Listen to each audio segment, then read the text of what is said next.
Hello Vijay peoples, welcome to my channel. నేను మీ శారద. ఈరోజు నేను మీకోసం ఒక మంచి వీడియో చేసి చూపిస్తున్నా. అది కూడా 1 స్పూన్ వాటర్తో egg boiling with AMC cookware అనమాట. నేను చూడండి, నేను 5 eggs తీసుకున్నా. 5 eggsకి 5 స్పూన్స్ వాటర్ వేసుకుంటున్నా.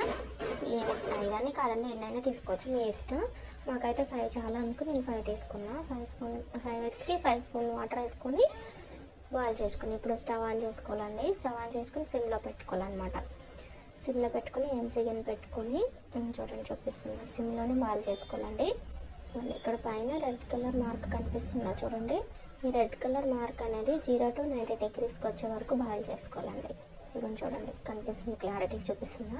90 degrees వచ్చే వరకు సిమ్లోనే బాయిల్ చేసుకోవాలి. బాయిల్ చేసుకున్నాక 90 degreesకి రాగానే స్టవ్ ఆఫ్ చేసుకొని అది 0 degrees వచ్చే వరకు వెయిట్ చేయాలండి. వీటిని ఎవరైనా పర్చేస్ చేయాలనుకుంటే స్క్రీన్ పై నెంబర్ ఉంది, కాంటాక్ట్ చేసి పర్చేస్ చేసుకోవచ్చు అండి.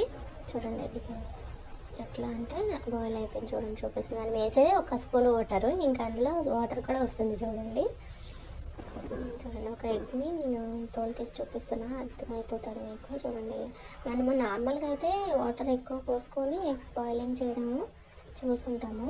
అందువల్ల అందులో ఉండే ప్రోటీన్స్ అన్నీ వాటర్లోకి పోయి మొత్తం అంతా ముక్కలుగా రావడం అట్లా చేస్తూ ఉంటుంది. కానీ అట్లా ఏం లేదు, చాలా మంచిగా. చూసినప్పుడు నేనే షాక్ అయినా. ఫస్ట్ టైం ఎగ్స్ని అట్లా చేయడం చూసి చాలా మంచిగా అనిపించింది నాకైతే. మట్టుగా మీకు ఎట్లా అనిపించింది కామెంట్ చేయండి తప్పకుండా.